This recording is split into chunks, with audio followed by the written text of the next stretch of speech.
Dengan demikian, posisi gross national income Indonesia naik dari lower middle income menjadi upper middle income country. Bapak Ibu yang saya hormati, menjadi negara berpenghasilan tinggi bukanlah hal yang mudah. Banyak negara-negara dunia ketiga yang sudah puluhan tahun, bahkan mendekati satu abad, hanya berhenti sebagai negara berpenghasilan menengah. Artinya, mereka terjebak pada middle income trap. Itulah yang tidak kita inginkan. Pertanyaannya, apakah kita mempunyai peluang untuk keluar dari middle income trap? Saya jawab tegas, kita punya potensi besar. Kita punya peluang besar untuk melewati middle income trap. Kita punya peluang besar untuk menjadi negara berpenghasilan tinggi. PDB atau kepanjangannya Produk Domestik Bruto, adalah nilai pasar semua barang dan jasa yang diproduksi oleh suatu negara pada periode tertentu. Biasanya akan diakumulasikan dalam periode 1 tahun. PDB merupakan salah satu metode untuk menghitung pendapatan nasional. Sedangkan PDB per kapita adalah nilai seluruh produk dan jasa yang dihasilkan di sebuah negara dalam suatu tahun, dibagi dengan jumlah penduduk dalam tahun yang sama. Jadi, negara raksasa sekaliber China pun yang PDB-nya sangat fantastis, akan sangat sulit menyaingi PDB per kapita negara Lilliput seperti Singapura. Dikarenakan pembagian nilai yang sangat besar dengan banyaknya penduduk. Yang jadi pertanyaan adalah, apakah negara sebesar Indonesia ke depannya bisa menyaingi PDB per kapita negara Singapura ataupun Brunei, karena PDB per kapita adalah tolak ukur kesejahteraan masyarakat di suatu negara. PDB Indonesia diketahui salah satu yang terbesar di dunia, bahkan menempati peringkat 7 dunia dan pertama di Asia Tenggara.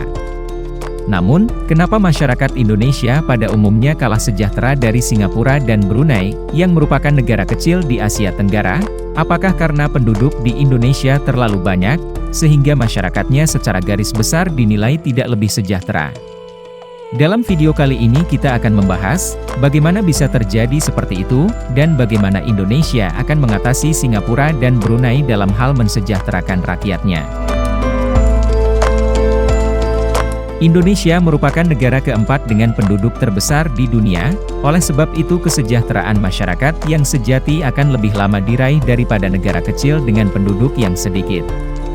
Kalau kita mau berpikir untuk maju, maka penduduk yang besar bukanlah suatu halangan dalam menggapai kesejahteraan masyarakat suatu negara. Justru ini akan menjadi keberkahan bagi suatu bangsa negara. Sumber daya manusia yang melimpah akan menjadi trigger besar dalam kemajuan ekonomi.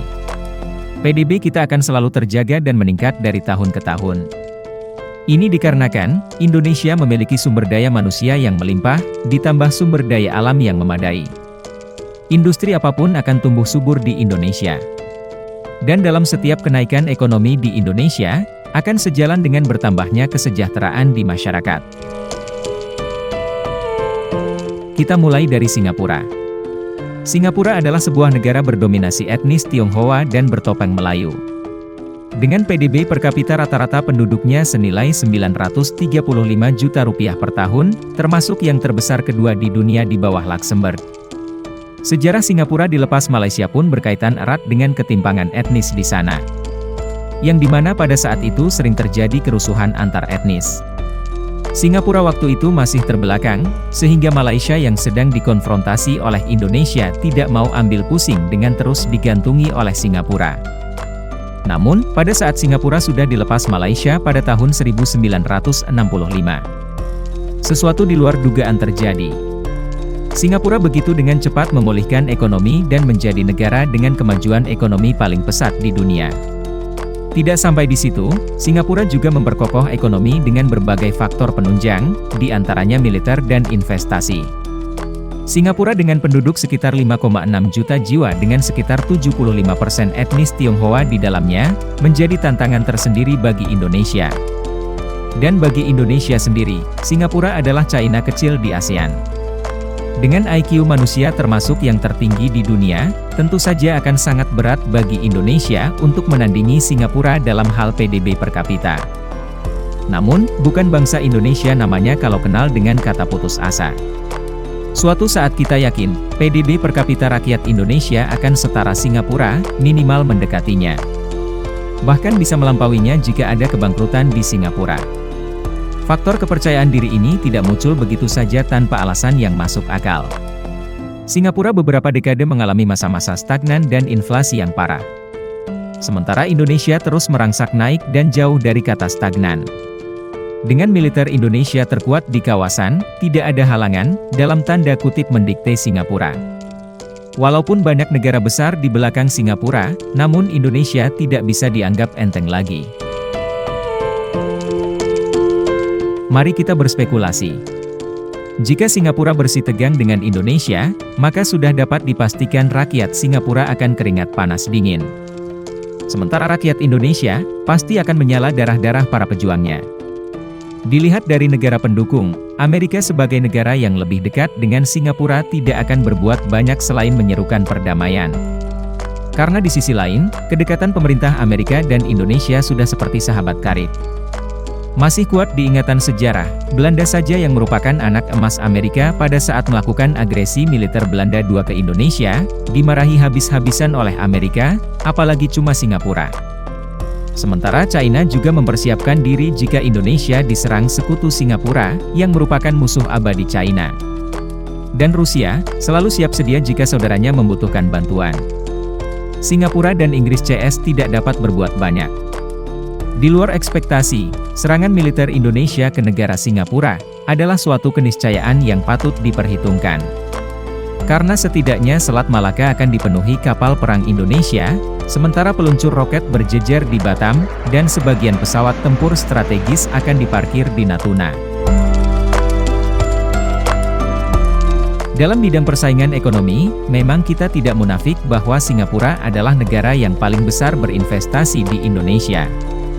Namun yang perlu diingat, menurut data yang diterbitkan Merlin Singapura, bahwa sepertiga orang kaya di Singapura adalah warga negara Indonesia. Dengan total dana yang tersimpan di Singapura, mencapai 87 miliar dolar Amerika atau sekitar 1.200 triliun rupiah.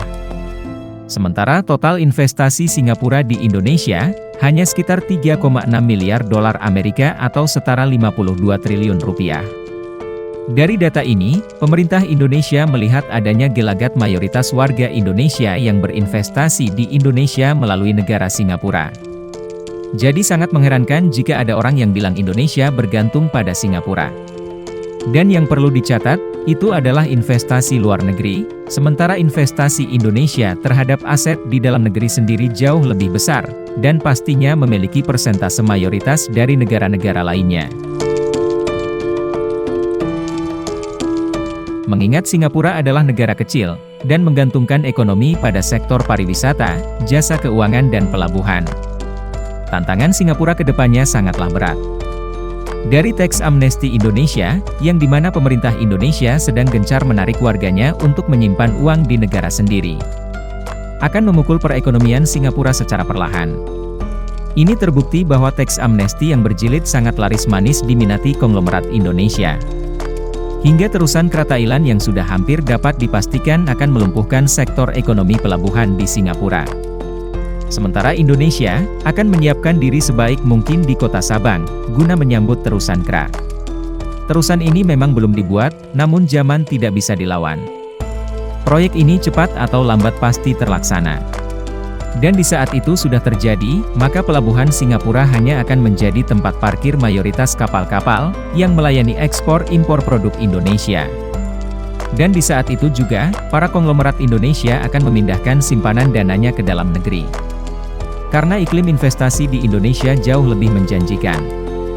Ini bukan karangan omong kosong belaka. Tapi, perkembangan zaman yang memang sudah ada rutenya, dan saya yakin sebagian besar kita mengerti akan situasi ini. Boleh saja penduduk Singapura memiliki IQ tertinggi. Namun, beberapa kali sudah saya sampaikan di video-video sebelumnya, bahwa rakyat Indonesia sekarang juga tidak bodoh lagi. Cukup bertanya dengan hati nurani dan memahami watak lawan, bangsa kita sudah tidak akan terkecoh lagi. Dan sialnya bagi negara lain, itu memang keahlian bakat alami kita bangsa Indonesia. Yang kedua akan kita bahas adalah negara Brunei. Boleh kita rileks sejenak, karena negara yang satu ini walaupun jauh lebih unggul dalam PDB per kapita dari Indonesia, tapi kita sangat mensyukurinya. Karena Brunei merupakan sahabat terdekat Indonesia. Ya, Brunei atau lengkapnya Brunei Darussalam adalah negara makmur di utara Pulau Borneo. Dengan PDB per kapita rata-rata penduduknya terbesar ke-10 dari 195 negara di dunia, yakni sekitar 445 juta rupiah per tahun. Brunei memiliki penduduk sekitar 470.000 jiwa, dengan 2/3-nya adalah etnis Melayu. Walaupun PDB per kapitanya tinggi, akan tetapi terlihat sebagian besar dimonopoli oleh kalangan tertentu. Dalam sejarahnya, Brunei sempat dirayu Malaysia untuk bergabung, namun Brunei menolaknya. Brunei juga dulunya hanya negara miskin dengan komoditas ekspor utamanya berupa karet dan sagu. Hingga pada tahun 1929 ditemukan cadangan minyak dan gas alam komersial di wilayah Seria. Negara ini bisa dianggap termasuk yang paling beruntung di dunia. Karena memiliki tetangga yang sangat bersahabat, sehingga tidak perlu mengeluarkan dana yang terlalu besar untuk militer negaranya. Dari segi kemajuan negara, Brunei juga tergolong tidak terlalu mementingkan pembangunan modern yang memakan sangat besar anggaran belanja negara, yang akan menurunkan angka pendapatan per kapita negara tersebut. Di sisi lain, kekayaan Brunei sangat rentan terhadap kebangkrutan. Karena 99% komoditi ekspor, atau sekitar 70% pemasukan negara, digantungkan pada minyak bumi dan gas alam yang sewaktu-waktu bisa saja habis. Dan apabila terjadi, Brunei akan terjun bebas sebagai jajaran negara termiskin di dunia, karena pondasi dalam persaingan di bidang lainnya, masih tergolong sangat lemah. Sebagai negara sahabat, yang mendukung kedaulatan Brunei dalam sejarahnya, tentu Indonesia selalu mendoakan kebaikan untuk Brunei Darussalam. Kembali ke negara tercinta kita Indonesia. Walaupun PDB per kapita negara kita masih jauh di bawah Singapura dan Brunei, kita harus tetap optimis, karena PDB per kapita kita dari tahun ke tahunnya terus mengalami peningkatan. Indeks pembangunan manusia di negara kita juga terus menunjukkan tren positif. Ekonomi kita, walaupun diterpa badai Covid, tetapi dinilai lebih cepat pulih dibandingkan negara-negara di sekitar kawasan, bahkan dari Singapura sekalipun. Dan masih banyak lagi potensi Indonesia ke depannya, yang tidak dimiliki oleh Singapura dan Brunei. Kesempatan ini harus kita gunakan sebaik-baiknya, agar suatu saat Indonesia dapat menggapai tujuan mulianya, yakni mencerdaskan dan mensejahterakan kehidupan bangsa. Agenda besar negara yang sudah dimulai, akan memberikan semangat pada kita semua untuk terus berjuang hingga tiba masanya. Entah kita, atau anak cucu kita bisa menuai hasilnya. Indonesia masih punya harapan, dan harapan itu adalah kita semua, the originality of Indonesia.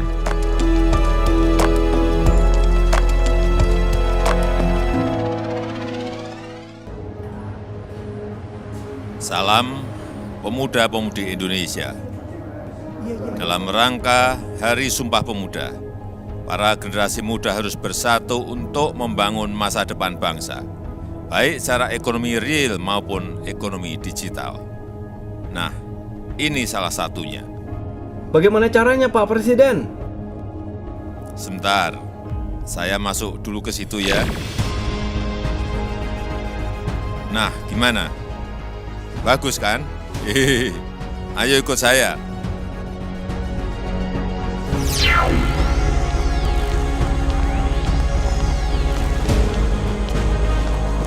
Masa depan kita dimulai dari sini.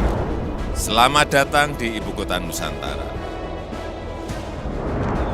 Di sini kita dapat berkumpul, berkreasi, bersosialisasi dengan saudara-saudara kita. Menjadi peluang dan kesempatan untuk berbagi ilmu dan bertemu dengan orang-orang hebat dari seluruh penjuru Indonesia bahkan di dunia. Dan juga kesempatan untuk memperkenalkan produk-produk kebanggaan Indonesia secara global. Para seniman tanah air juga dapat berkreasi dan menikmati hasilnya. seperti konser musik ini. Kita juga bisa berolahraga, akan menjadi pengalaman bersama yang seru.